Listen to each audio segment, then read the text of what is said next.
De volta, ó, na 98.1, estamos ao vivo, você está nos acompanhando aí, estamos ao vivo também pelo YouTube, no Instagram, só você digitar aí Doses Milionárias lá no aplicativo, no seu smartphone, YouTube e no Instagram, e vem acompanhar aqui com a gente. Senhoras e senhores, começando agora, um dos blocos favoritos desta casa, os gigantes da educação.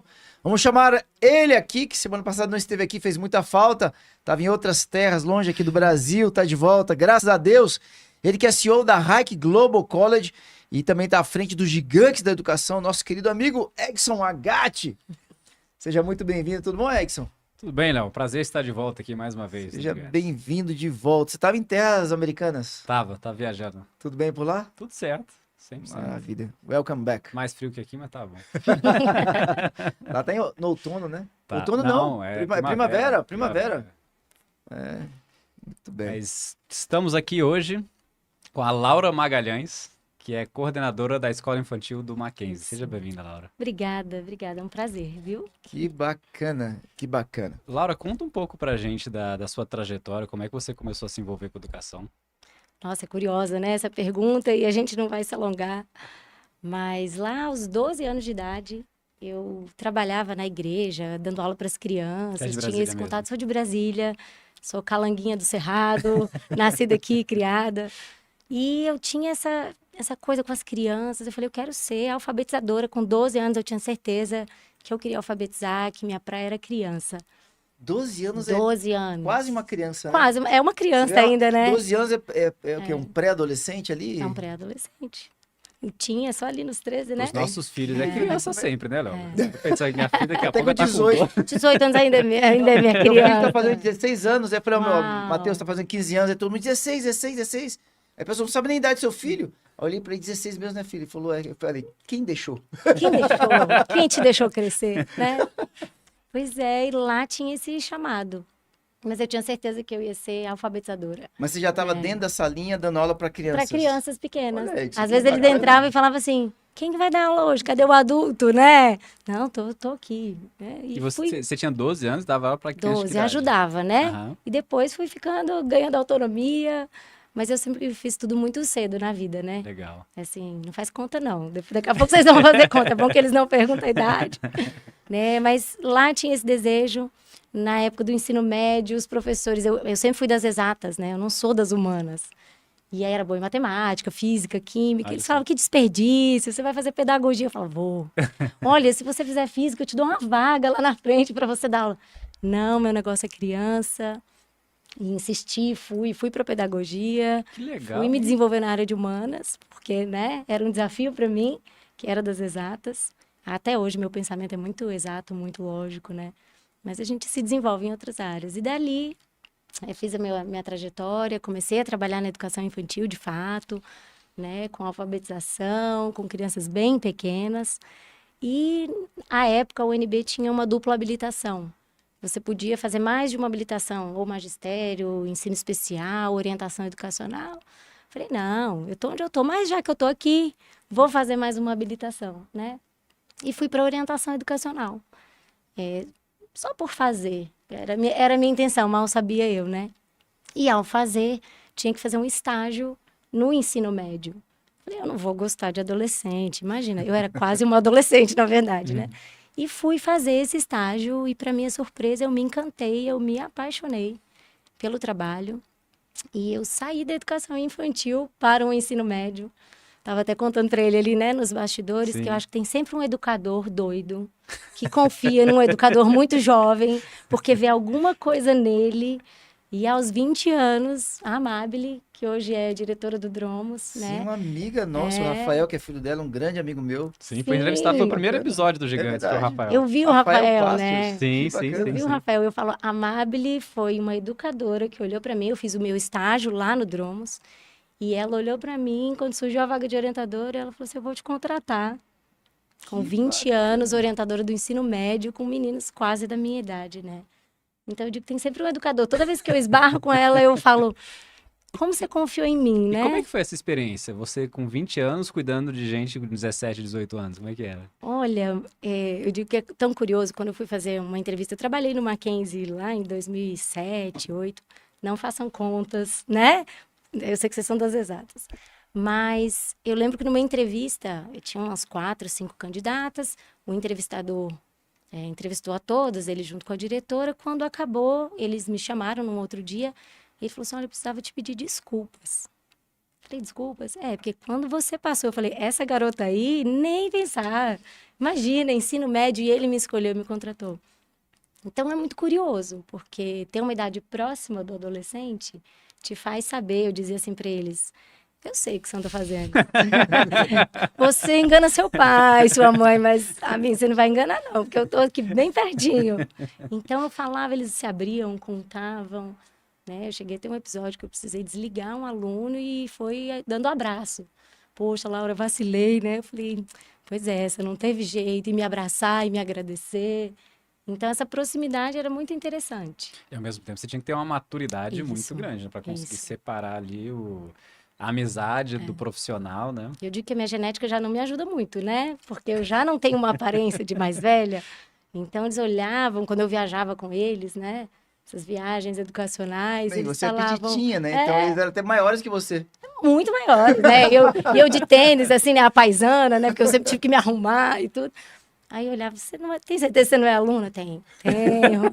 Ô, Laura, mas você fez pedagogia, você vai pro nível médio para dar aula de quê? Ensino médio para ser orientadora educacional. É quem acompanha as você crianças, já os tava com- adolescentes. Ah, Orientadora você já- educacional. Antes de ser professora, você foi não era orientadora. sala de Eu aula, fui não. professora e saí da educação infantil para ser orientadora educacional no médio. Ah, tá ok. Mas você estava na faculdade ainda. Não, já tinha me formado. Com 20 anos você tinha Eu se formado. comecei cedo. Comecei cedo. Pois é, ia Comecei com falar. 16, Bacana. 16. Hoje eu não recomendaria, não. Um adolescente de 16 anos chegar na universidade. Acho que tem muitas outras coisas que você pode aprender, mas para mim foi boa a experiência. Foi bacana. Muito legal. E aí depois, o que aconteceu na sua vida? E aí, dali, tentando resumir, né? Trabalhei com ensino médio. Minha última escola foi o Mackenzie, a última escola que eu atuei. E eu tinha uma amiga que trabalhava com desenvolvimento organizacional, tinha uma empresa, ela falava, Laura, sua praia é empresa. Eu falei, imagina, né? A gente é igual mãe, né? Você diz que não vai fazer uma coisa, você vira mãe, você faz. Não, imagina adolescente. Fui trabalhar com adolescentes. Imagina empresa, não é a minha cara. E eu fiz um processo seletivo, fui selecionada à época e eu saí da educação formal e fui trabalhar com educação corporativa. Então você foi pro Mackenzie, aí depois Sim. você saiu para fazer essa educação corporativa. Exatamente. E dali foram 15 anos nessa experiência de desenvolvimento de equipes, de líderes. É uma outra educação, né? É uma educação de pessoas que precisam desaprender para aprender de novo. Aí você traz um tema que é bem importante, né? Como é que você encontrou? Porque uma coisa você estava até então... Primeiro você estava com os pequenininhos, daqui a pouco você estava lá no ensino médio, agora como orientadora, mas não mais dentro da sala de Isso. aula. E de repente agora você se vendo dentro de uma empresa, verificando qual que é o resultado do aluno que está passando pela Isso. escola, como é que ele está respondendo ao que ele aprendeu aqui dentro da empresa. O que que você Isso. conseguiu enxergar aí? Que críticas que você traz à Nossa. educação no Brasil em relação ao ambiente de trabalho? Nossa, eu digo que foi um presente, assim, que eu recebi de poder conhecer as duas pontas da educação, né? Então, você poder conhecer a educação infantil e a educação corporativa. Nossa, eu vejo toda a relação com a infância. Como, às vezes, aquele líder que não consegue delegar, que tem uma dificuldade em dividir, tem a ver com inseguranças de coisas que não foram trabalhadas ali na primeira infância, né? Olha, tá vendo? A Muito dificuldade de lidar com frustrações, a dificuldade de trabalhar em conjunto, de aceitar quem pensa diferente de mim, as inseguranças que são colocadas de outra forma, né? Eu digo que a gente vai crescendo, a gente só vai aprendendo a mascarar algumas situações que a criança traz de uma forma muito pura, Uhum. mas o adulto vai... Então, a minha atuação, né, dentro desses treinamentos era entrar dentro de empresas as mais variadas, né, da área de tecnologia, empresas públicas, empresas privadas, e fazer uma espécie de uma sondagem de como estavam as relações humanas ali dentro, né? Como as pessoas se relacionavam, como elas lideravam, como elas trabalhavam em equipe, e ali fazer uma atuação individual e coletiva para apoiar esse desenvolvimento e apoiar a empresa a se desenvolver de uma outra forma. Né? Qual que E eram os ali, maiores problemas que as empresas tinham? relacionamento, onde tem gente Interpessoal. interpessoal. Eu digo assim, as pessoas são contratadas pelo seu currículo, né? Então, eu olho no papel, ela tem todas as competências técnicas necessárias, mas elas muitas vezes são desligadas pela sua incompetência relacional, a falta de maturidade, de lidar com as relações, com os conflitos, de ter as conversas necessárias, né? E é impressionante, elas só estão engravatadas e bem arrumadas, Uhum. mas muitas vezes elas se parecem com aquelas crianças que hoje eu atuo, Olha que mas de uma interessante. forma mais, eu digo que um pouco melhor caracterizada, né? Mais polida, fala Mais melhor. polida, exatamente. Você volta então para educação infantil. Volto para a educação infantil. Também é uma longa história, né? Eu digo que eu com o Mackenzie eu tenho uma relação de amor. Eu fui aluna lá quando abriu a escola, né? Ah, que Então, bacana. em 96, minha mãe chegou pra gente e falou: vocês vão para uma escola nova que veio de São Paulo, se chama Mackenzie. Uau, vamos, né? Não, quando chegou em Então, Brasília, foi muito falado, né? A chegada do muito, Mackenzie aqui em Brasília. Não muito. tem dúvida Uma nenhuma que escola é uma muito escola tradicional. referência a nível de Brasil, né? Uhum. E muita gente que até que morava longe, porque para quem não é de Brasília, mas fica na região do Lago Sul, é uma região um pouco mais afastada, ainda que seja provavelmente o bairro mais nobre aqui de Brasília, mas fica afastado para muita gente, mesmo para quem mora no plano piloto. Mas tinha gente saindo das asas, conheço gente que saiu até mesmo do Guará Sim. para poder estar estudando lá Tem a no logo Mackenzie. do Mackenzie aí pra gente colocar aqui? Ah, ia ser legal, né? Se tivesse. Ah, seu pedido é uma ordem. Ah, que rápido, hein? Aproveita, Top, professora. $1 milhão, $1 milhão, cadê? Ah, mas que bacana. Aí, contando, né, desse retorno, eu fui aluna, então sempre tive um carinho enorme, né? Voltei, trabalhei lá no ensino médio. Eu vi o prédio hoje que eu atuo ser inaugurado há 14, 15 anos atrás. E, e aí eu voltei como consultora para dar um treinamento para a equipe do Mackenzie. Né? Então, eu dei um treinamento para a diretoria executiva deles. Ah, tá. E Já era aí- para ali, Olha que para equipe legal. interna, A não era os equipe professores, interna, não, a não, administração. era a diretoria executiva. E à época eles falaram, por que legal. sua filha não estuda aqui? Só a mais velha que tinha idade, né, para estudar. Eu, é verdade, porque eu sempre planejei, né? Mas, de repente, às vezes fica mais complexo, a logística. Pode trazer. Você vai trazer ela para cá e trouxe no ano da pandemia. Nossa. E aí foi, mas eu acho que ali minha pedagoga ressurgiu ali, porque eu fui ser professora das minhas filhas em casa, né? Sim. E aquilo parece que mexeu com algo em mim. E aí veio o convite: você não quer vir? Você não quer vir para o Mackenzie? Eu falei: olha, vamos. E fui, e tô lá desde 2021. A pandemia, pelo menos, pra você foi mais fácil, né? Tinha uma pedagoga em Ah, casa. é. Pra quem não era pedagogo, foi um Olha, desafio que danado. desafio, que desafio. Eu tava do lado de lá, né? Meu marido disse que eu ficava compadecida das professoras, porque eu fazia todas as atividades e gravava e mandava. Ele falava: você tá compadecido das... Eu falei: eu tô. Eu tô, porque se eu estivesse lá onde elas estão, olha, são umas heroínas. E aí eu Foi me a época que a engajei gente mais muito. valorizou. Falei, eu me engajei muito nesse suporte e acabou, acho que, ressuscitando essa pedagoga ali da primeira infância. E eu acabei retornando para o Mackenzie. Estou lá há Muito 3 legal. anos. E o que que você traz, assim, da educação corporativa, dos problemas que você Sim, via na educação sim, corporativa, que podem ser tratados na escola, na infância? Nossa, são muitos, né? Tem um desafio em relação às famílias, porque hoje as famílias têm formas muito peculiares de educar seus filhos, né? Algumas um excesso de proteção, outras um excesso de terceirização, né, na educação dos filhos. Mas eu digo que essa aprendizagem socioemocional hoje, porque a competência técnica, hoje em dia, com a inteligência artificial, a gente vinha conversando muito sobre isso, é uma tendência, né? Hoje o conhecimento, ele aparece muito rápido. Então, a informação, ela aparece assim, ela pensa mais rápido que a gente, ela produz mais rápido que a gente, mas quanto mais humano eu sou, mais chances de sucesso eu tenho no futuro. Então, essa questão relacional, lidar com os conflitos, lidar com frustração, ser capaz de prototipar e errar e tentar de novo, ser resiliente. Muitas dessas coisas hoje a gente já desenvolve ali naquela primeira infância, né? Eu digo que eu me autodenominei uma embaixadora da primeira infância. Onde eu posso, eu defendo essa primeira infância, porque mais para frente você até consegue desenvolver outras competências, mas a formação da personalidade, de coisas muito básicas, ela é feita ali do 1 aos 6 anos, né? Do 0 aos 6 anos. Então, hoje é um desafio. Muitas famílias não querem que as crianças se frustrem, não querem que elas passem por conflitos, querem ir lá resolver com o pai do outro uma coisa de criança, né? Aham. E é ensinando essa autonomia, independência, capacidade de conversar, de se colocar. de não entender que ela está se preparando para ser um adulto, mas que ela já é alguém, ela já é uma pessoa, ela já tem opinião, ela já tem percepção da vida, ela já tem competências e capacidades de desenvolver muito mais do que a gente acredita numa criança tão pequena, né? Sim.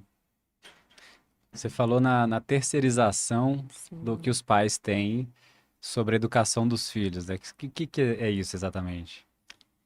Olha, eu entendo que a formação inicial de uma criança, ela se dá na família, né? Então, valores básicos são ensinados na família, como a pessoa se conduz, os caminhos que ela vai trilhar.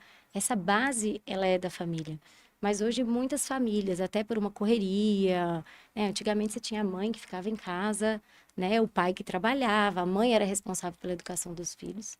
Chega um momento em que as mães passam a trabalhar e a própria educação infantil nem se chamava educação infantil, né? Ela era pré-escola. Uhum. Então, ainda não é escola. É pré-escola, é antes da escola. É o lugar onde você bota ali seu filho, enquanto ele ainda não está pronto para ser uma criança que vai para a escola, né? Então, era um lugar muito só do cuidado. Era um lugar só de manter ele alimentado, limpo, seguro, enquanto os pais trabalhavam, né? E isso vem mudando, porque agora a educação infantil é porque tem muita formação ali. Você está ensinando a criança uma série de coisas.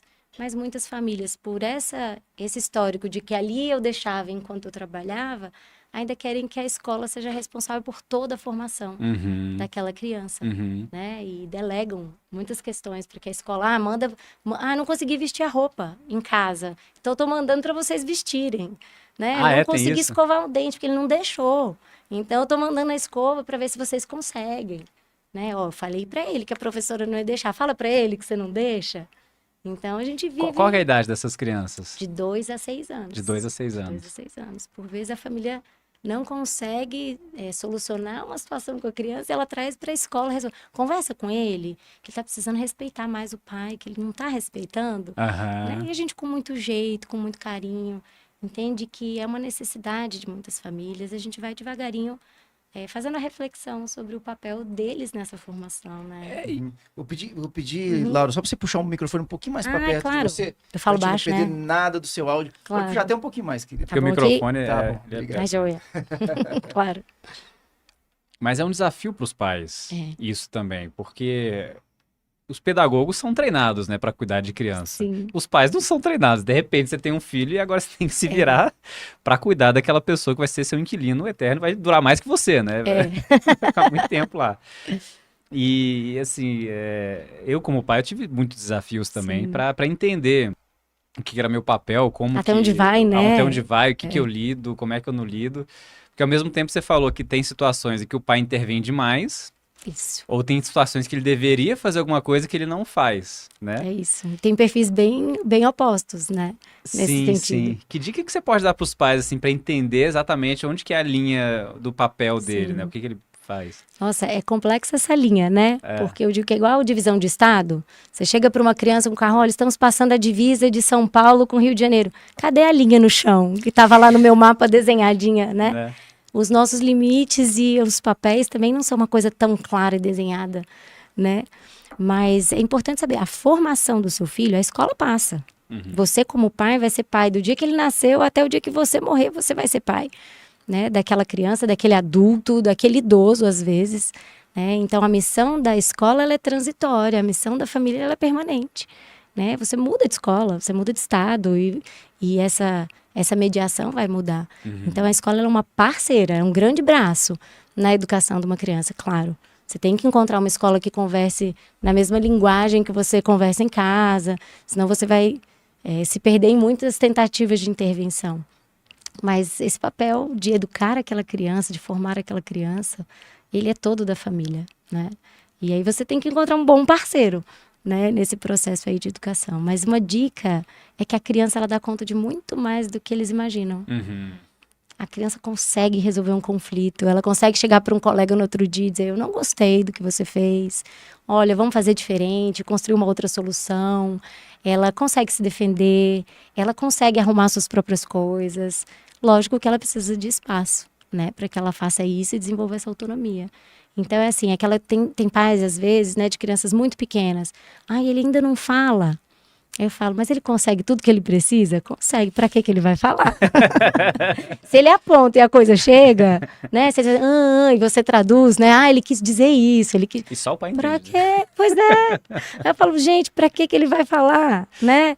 Ou se ele mesmo, com o seu movimento, consegue ir até os lugares que ele precisa, então, pra quê? Então, por vezes, a gente tem que se segurar um pouco, né? Montessori falava uma coisa muito bacana. Ela fala, não ajude uma criança naquilo que ela já é capaz de fazer sozinha. E é isso, né? Ele dá conta de vestir aquela roupa. Vai dar muito mais trabalho e vai demorar muito mais tempo. Mas à medida que ela vai tentando, ela vai ganhando autonomia. Se ela não fizer... Aí eu brinco até às vezes com as minhas meninas, né? Como é que vai ser? Você vai ser adulto? Vai falar, marido, escova aqui meu dente, porque eu ainda não sei escovar o dente. Você tem que ganhar essa autonomia, né? Até quando eu faço e quando eu devo parar de fazer e ser um mediador nesse processo, né? Difícil saber, mas tem aí esse espaço. Você pode falar um pouquinho sobre essa questão? Eu tava te ouvindo aqui, a gente vê os educadores falando essa questão do quanto que os pais estão precisando de ajuda no processo educacional. Só que vocês são a Mackenzie é uma escola confessional. Isso. Né? Talvez até amplie a percepção do pai, essa questão da moral vai estar muito clara ali, os ensinamentos e tudo mais. Eu queria que você pudesse falar um pouco a respeito disso. E aí surge uma curiosidade, estava refletindo sobre isso daqui. Como é que algumas escolas confessionais, permitam-me falar de outras escolas aqui. Claro. Esse final de semana eu tive no Marista lá com o meu filho mais velho, estava tendo uma feira lá de profissões. E a gente tem um exemplo, assim, muito grande de quantos profissionais muito bem destacados saíram do Marista. O Marista que faz parte da história de Brasília, né? E o Marista está distribuído em diversos lugares. Tem vários Maristas, né? Tem um Mackenzie, quando chegou aqui em Brasília, foi um bafafá. Todo mundo falava do Mackenzie. Vocês têm um peso, o nome tem um peso a nível nacional. Você tem as PUCs, a gente vai até pro ensino superior. Quanto que ela não é respeitada e tudo mais. Católica. A própria católica. Como é que é a tua percepção em relação e a gente tem a Brasil International School. Sim, que a gente conheceu. Sim, a BIS é uma escola cristã. Espetacular. Everest também é uma escola... Uma proposta cristã, lindíssima de trabalho. Tem fila, tá faltando espaço para botar tanta criança que tá querendo estudar lá, que os pais estão querendo colocar para estudar lá. Se você puder falar um pouco sobre isso, tanto da percepção dos pais, o valor dessa questão moral, quanto a qualidade do ensino oferecido por essas escolas. Sim. E especial, é claro, do Mackenzie, que é um prazer estar com vocês aqui, né? Sim. Olha, é um desafio, né? A confessionalidade, eu digo que ela é o óculos que a escola utiliza para ver o mundo, né? Então, a gente fala, nós não somos uma igreja, mas nós temos uma base de fé, daquilo que a gente acredita, e tudo que a gente faz tem esse embasamento, ele é transversal.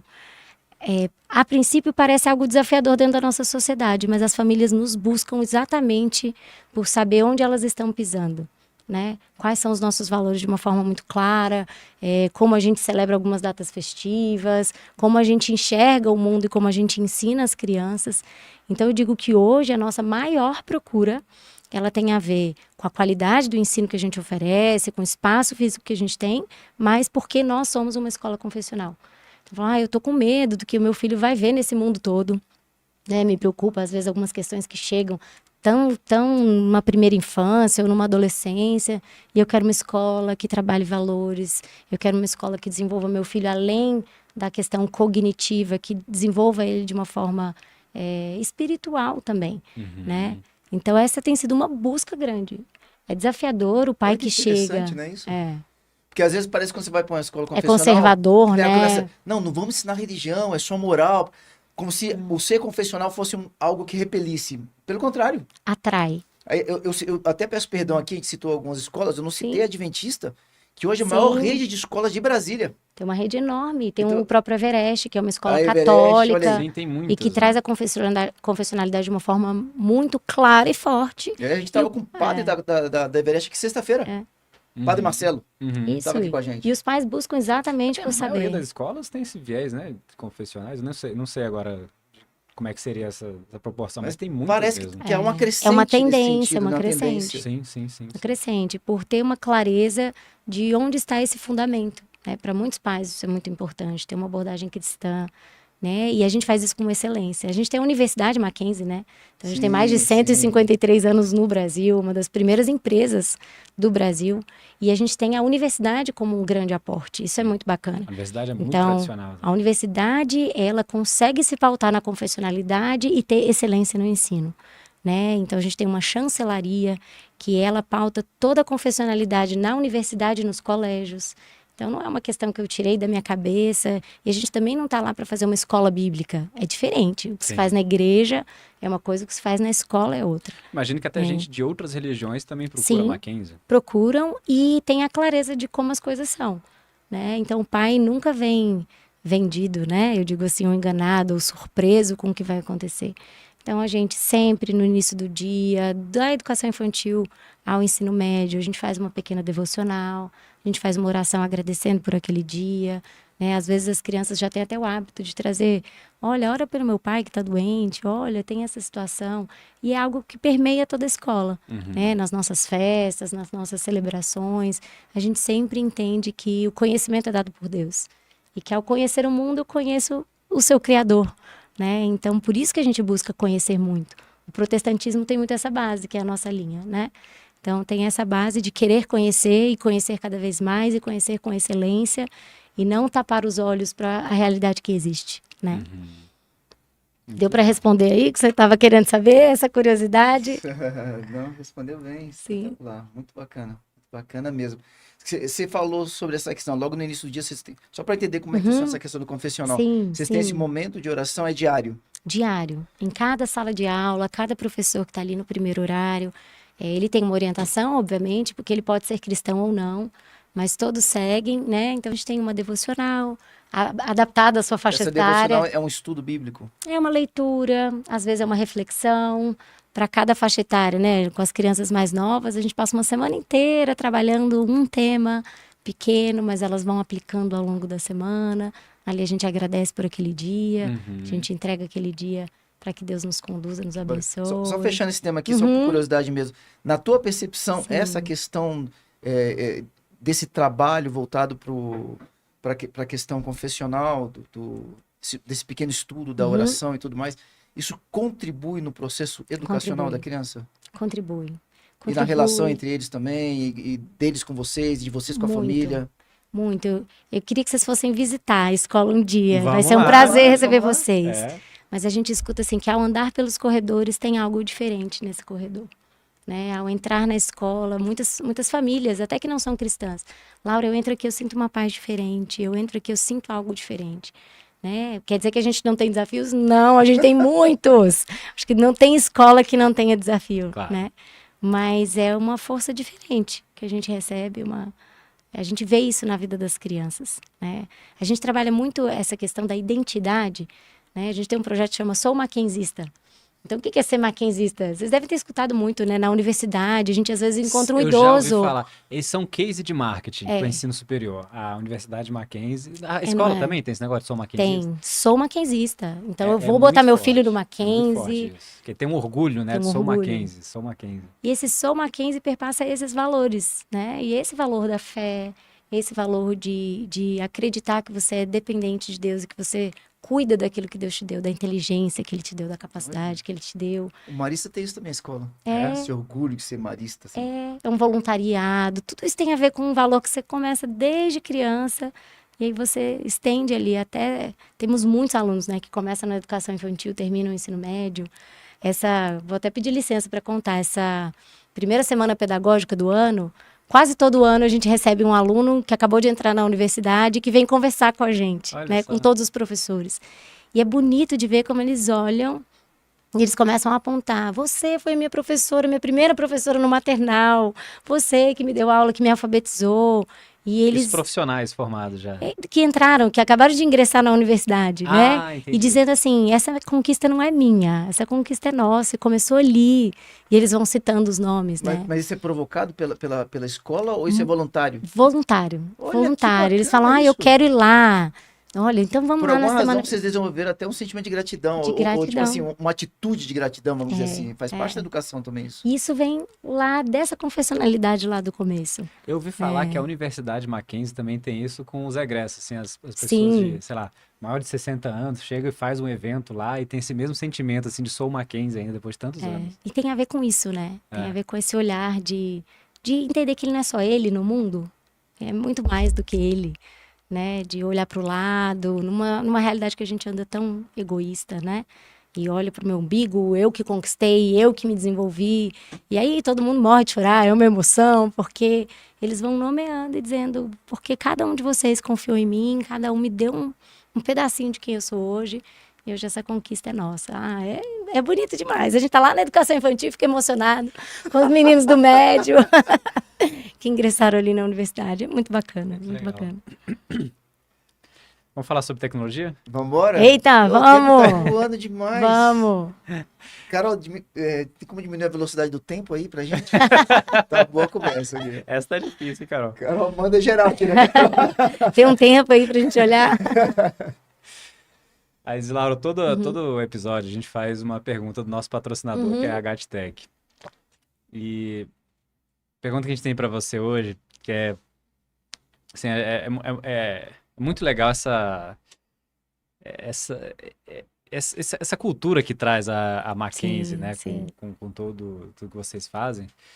E como é que é, ou qual que é a importância que você vê? E assim, o ambiente, você também falou do ambiente físico da Mackenzie, que é super bacana, que você já entra e vê a diferença. E qual que é a importância que você vê para um ambiente digital numa escola? Então aqui a gente fala do site, dos sistemas, de tudo que envolve aí a escola. Mais do que as tecnologias educacionais, né? Você está falando mais da tecnologia a favor da escola. Isso, as tecnologias educacionais, eu tô falando aqui desde o site até o sistema acadêmico e tudo que perpassa a tecnologia na escola. A tecnologia ela é necessária, né? Eu digo, quem nega a tecnologia hoje está fazendo um desserviço. Porque ela pode otimizar tantas coisas, ela pode nos dar dados para tomada de decisão, que se a gente fosse coletar isso manualmente, a gente não teria a capacidade, né? Então ela apoia uma comunicação. Antigamente, para você ter uma comunicação, você tinha que ter alguém disponível no horário comercial. Hoje você comunica 24 horas com a tecnologia, né? Hoje você matricula 24 horas com a tecnologia. Hoje você alcança pessoas ao redor, a gente está aqui conversando, alguém em outro lugar pode nos assistir, pode posteriormente assistir essa gravação, né? As tecnologias, quando a gente usa para comunicação, a gente poder fazer envio de fotos, de documentos, produção de materiais, né? O desenvolvimento das crianças com o aporte da tecnologia, entendendo que a tecnologia está a serviço deles e não eles a serviço da tecnologia. Sim. Né? Mas o que eu acho muito curioso é que muitos... eu escutei uma moça falando que fez toda a visita ao Vale do Silício, várias escolas, ela achou que ia encontrar, em termos de tecnologia, né? Que ela ia encontrar robôs andando por todo lado, né? Coisa muito diferente Hologramas, que tem, né? algo assim muito tecnológico. E que a maior tecnologia que ela encontrou eram pessoas pensando tecnologia, né? Desenvolvendo esse pensamento computacional, um pensamento diferenciado, resolução de problemas, né? Então a tecnologia para mim, ela é um braço da escola, está a serviço da escola. A gente precisa entender a melhor forma de utilizá-la a nosso favor, né? Muito interessante do ponto de vista isso do Vale do Silício, né? Porque se a gente for parar para pensar, a televisão que eles usam lá é a mesma da nossa, a câmera deve ser... Foi inventado lá, já chega aqui no dia seguinte. Eles isso. querem vender muito rápido esse negócio. iPhone deve ser o mesmo, então É assim... isso. no máximo você vai ver um carro andando sozinho lá, que é o protótipo de alguma coisa, mas não é algo que eles usam no dia a dia mesmo, né? Não, e ela fala, a gente não forma consumidores de tecnologia, a gente forma futuros produtores de tecnologia. Então, a gente tem que estar um passo à frente, né? Essas crianças hoje desenvolverão futuramente essa tecnologia, então elas já nascem familiarizadas, né? Aquela história de ter aula de informática, que tinha antigamente, né? Uma sala com computadores. Hoje eles ensinam a gente a fazer as coisas, né? Então, é um outro pensamento. A tecnologia, ela vem com outro aporte. Muito legal. Então fica aí, só para finalizar aqui a GatTech.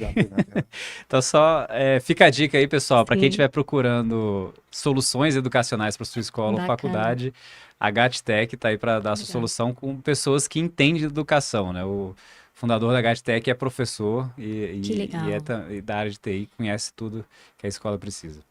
Que bacana. Tem uma pergunta aqui do nosso querido professor Andrei, botou aqui, ó, Laura, Ah, como a experiência no sistema humano integral moldou sua visão e práticas na educação infantil, trazendo do corporativo? que legal. Ele tá perguntando essa ponte, né, entre uma coisa e outra. Aham, Eu acho que é um pouco do que a gente conversou, né? sim. Essa experiência de ver o que falta nesse adulto, nesse profissional, os gaps que faltaram nesse desenvolvimento na infância, né? Hoje eles me apoiam na hora que a gente está desenvolvendo planejamento, que a gente está repensando a educação infantil, né? A educação ela tem que ser revista o tempo todo. Ela tem que ser repensada o tempo todo, porque a velocidade ela é muito rápida. Uhum. Eu não E posso muda fazer. tanto, né? Exato, eu não posso fazer a mesma coisa. Eu até acredito que a escola, de uma forma geral, quanto mais eu olho para frente, eu falo, nossa, a gente ainda tem tanto a caminhar, né? Em tantos formatos, em tantas questões. Mas olhar lá na frente, como chega esse adulto, isso apoia demais em falar o que essa criança precisa desenvolver. Né? Então, a gente apoia muitas vivências, a gente coloca as crianças para interagirem muito com a natureza, para prototiparem. Então, a gente desenvolveu agora um projeto de criatividade e inovação, em que as crianças...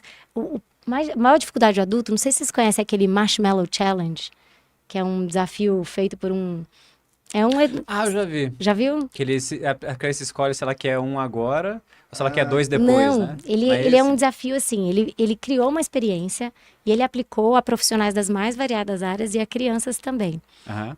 Um grupo recebe um número específico de macarrões, fita adesiva, um marshmallow e eles têm que construir a torre mais alta possível, equilibrando esse marshmallow na ponta. E tem um tempo específico. E aí, grupos de engenheiros, de advogados, de médicos, os mais variados profissionais e grupos de crianças. Aham. Qual é a dificuldade? O adulto, ele quer estar pronto. Ele não prototipa, não erra e não aprende com o erro.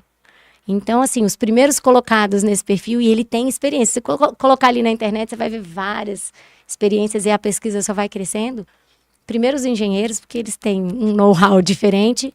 E, em segundo lugar, crianças da educação infantil. Olha só. Porque elas tentam, erram, vão melhorando à medida que o tempo passa. A maioria dos adultos faz. Na hora que ele dá o tempo que eles soltam, o que eles construíram cai.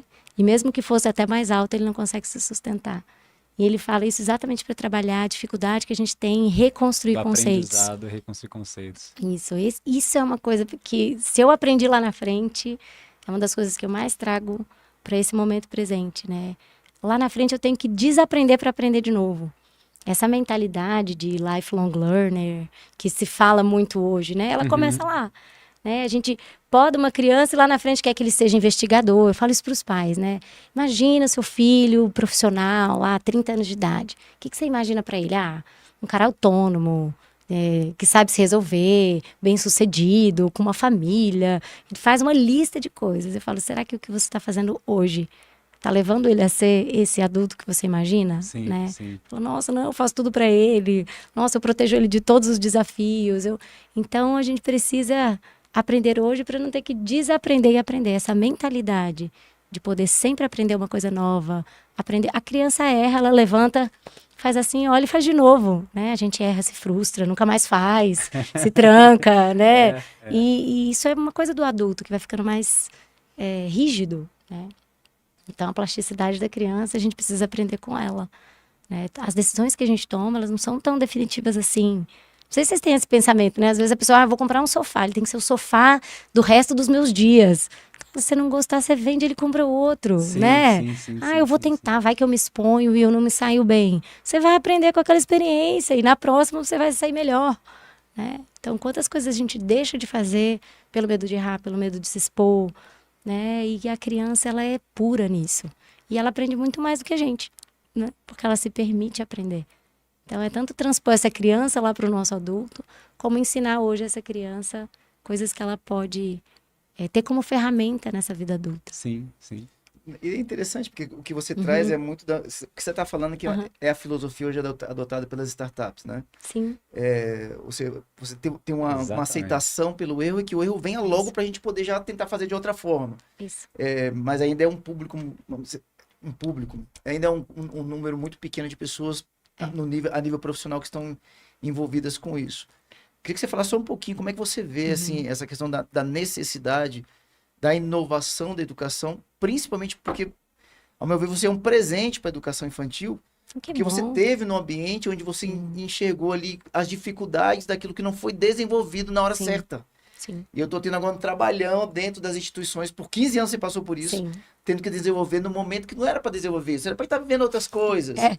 Né? Como é que você vê isso, essa necessidade, em especial aqui no Brasil, da gente estar inovando na educação? Principalmente na educação infantil. Delicado, hein? Eu creio, primeiro, que é a questão de entender a potência da infância, né? Que não é essa história do lugar, do cuidado, que você está lá para manter um menino limpo, cheiroso, alimentado e sem se machucar, né? É um lugar de muita potência, de aprendizado o tempo todo. Ah, mas ele só brincou. Mas é por meio da interação e da brincadeira que ele aprende mesmo, né? Então, assim, a gente já teve um grande ganho com a BNCC, com a Base Nacional Comum, que tira daquele grupo curricular para entender que a criança tem campos de experiência. Isso já foi um ganho para a educação brasileira, né? E que alinhou todas as escolas precisam trabalhar dentro dessa linguagem, independente da sua abordagem. Então, isso já foi um ganho que veio aí, não tem 10 anos, né? Que a gente ganhou muito. Mas ainda precisa se inovar na forma de pensar, eu acredito, mais do que de fazer. Porque eu tive agora recente, né, essa semana na Bet Educar, né? Sim, lá em São Paulo. E, gente, Só pra quem não sabe, pessoal, a quanta... maior feira de educação do país é espetacular, hein? Ela é espetacular, eu acho que é até da América Latina, É. né? E o que você mais vê lá, eu falei, nossa, se eu pudesse resumir a feira em material socioemocional para desenvolvimento dessas competências, habilidades relacionais, de maturidade, de conversa, tecnologia, né? Bilinguismo. Então, basicamente, o que você tem lá é sistema de ensino. É quase o que você tem na feira. E as tecnologias, elas entram na escola, as escolas acreditam que elas estão inovando.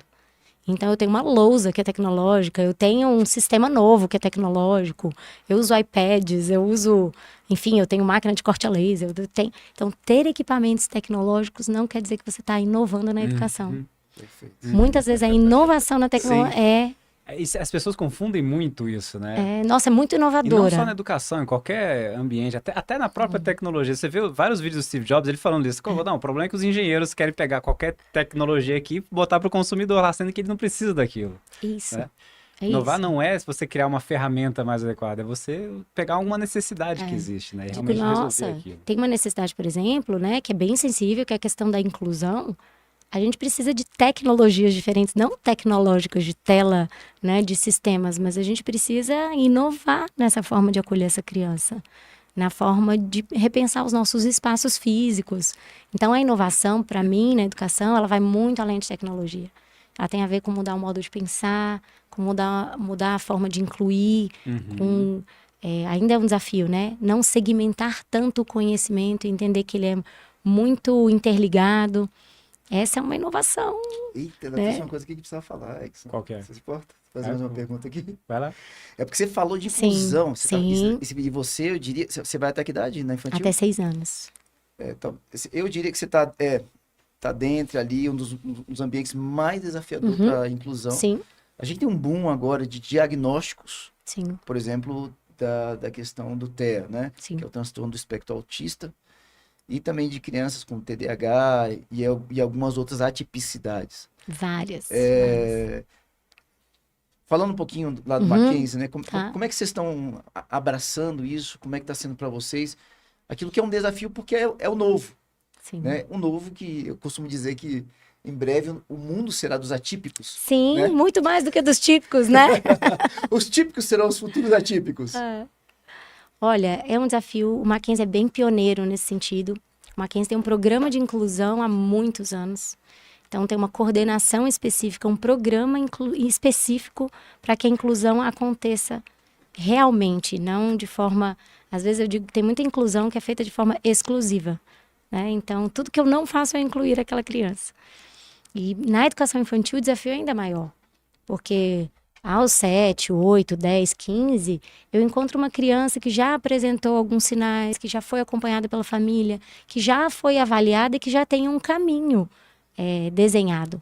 E na educação infantil é que surgem essas questões. Muitas vezes a criança estava em casa, ela só convivia com os pais, não convive com muitas crianças. Essas características nem apareceram.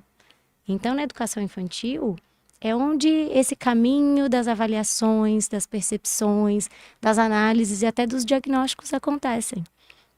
Porque a gente começa a perceber, olha, pai, você já percebeu essa situação, como ele reage? Você já percebeu essa característica? Nossa, nunca percebi. E é ali que eles começam a buscar um acompanhamento, né, para que a criança seja atendida nas suas necessidades e até descobrir que necessidade é essa. Porque por vezes é visto como um agito, é uma criança que não para quieta, ou é uma criança indisciplinada, não tem limite em casa, né? Antigamente se falava isso, né? Eu ali nos conselhos de orientação educacional, eu defendia os meninos e por vezes escutava, isso é falta de limite. Há 15, 20 anos atrás não tinha tanto diagnóstico, falta de currião, né? diziam.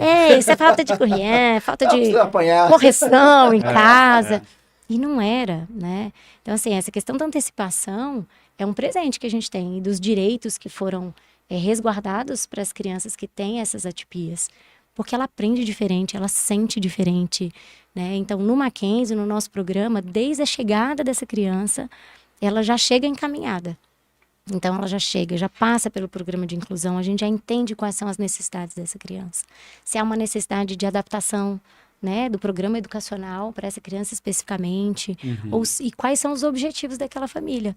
Tem crianças que têm um nível de comprometimento maior, que às vezes o objetivo é socializar. Então, ela está aqui para socializar. As outras questões eu estou desenvolvendo em outros âmbitos, em outras terapias. Às vezes é só um pequeno ajuste que, conhecendo aquela criança, a gente consegue acompanhá-la e dar a ela o que ela precisa. Então, a gente tem casos muito preciosos, né, de crianças que vão se desenvolvendo. Às vezes tem um mediador e chegam a um ponto que já não necessitam mais porque conseguiram desenvolver as habilidades necessárias, ganhar autonomia. Então, a inclusão ela é um desafio, mas ela é muito bonita, porque as crianças que convivem também com as crianças atípicas, elas crescem de uma forma completamente diferente. Sim, sim. Eu estava lendo um livro esses dias, de 2 autores americanos falando sobre... O nome do livro é Talento, né? Como identificar talentos, isso não é do mercado corporativo. Sim. E um dos diferenciais que eles estavam apontando, que as pessoas às vezes subvalorizam, é você recrutar gente que tenha dificuldades especiais, por exemplo, autismo. Sim. Porque essas pessoas naturalmente não são valorizadas por outros no mercado, só que tem algumas habilidades que excedem o que gente típica consegue fazer, né?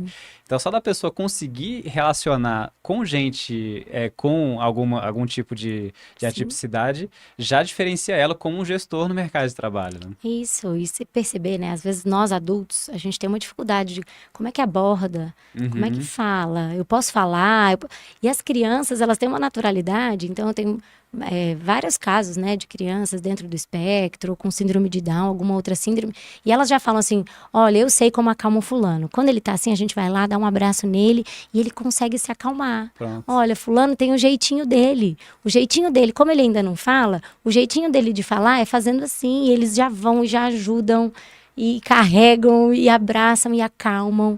Né? Ele gosta de livro, então corre lá, leva esse livro aqui para ele. Agora ele precisa de um tempinho, deixa ele lá. As crianças ganham tanto, porque eles vão ser adultos inclusivos, aprendendo isso desde a infância. Né?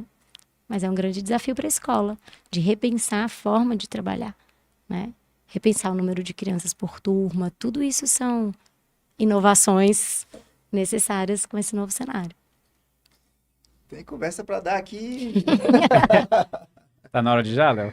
A gente precisa ir, porque a culpa é sua, Laura. A culpa é minha? Tá culpa. Pegou nas iscas aqui, repensar o ambiente físico, a gente começa a ficar... Eu já tô cheio de perguntas na minha cabeça, infelizmente. Quer fazer uma última? O tempo tá curto, né? Não, só pedir dicas aí para quem tá entrando no mercado de trabalho. Sim. O que você sugere de pessoas que estão querendo ser pedagogas lá nos seus 20 anos, entrando agora? Ou 22, né? Dependendo da idade, você está no ensino superior. Não, eu comecei cedo. Quais são as dicas que você dá para as pessoas? Primeiro, tem que aprender enquanto está na universidade. Não fazer estágio é um desperdício, né? Porque o estágio, ele é a possibilidade que você tem de conhecer uma área, de até descobrir se você se afeiçoa a ela ou não. Né? Hoje, dentro da pedagogia, você tem muitas abordagens possíveis. Você pode trabalhar dentro da educação infantil e fundamental até o 5º ano como professor. Você pode ser orientador educacional, orientador pedagógico, coordenador. Pode trabalhar com inclusão, pode trabalhar com a pedagogia corporativa. Então, as abordagens são muitas. Então, eu digo que o estágio, ele te dá essa possibilidade de mostrar o seu trabalho, de conhecer o mercado e com um espaço para errar maior do que quando você já é um profissional, né? Então, lá na escola, muitas estagiárias que se destacam acabam sendo contratadas como auxiliares, né? Quando a gente tem uma vaga, você já pensa nessa pessoa, né? Hoje, alguém que quer entrar para a pedagogia tem que conhecer de inclusão, precisa conhecer de inclusão.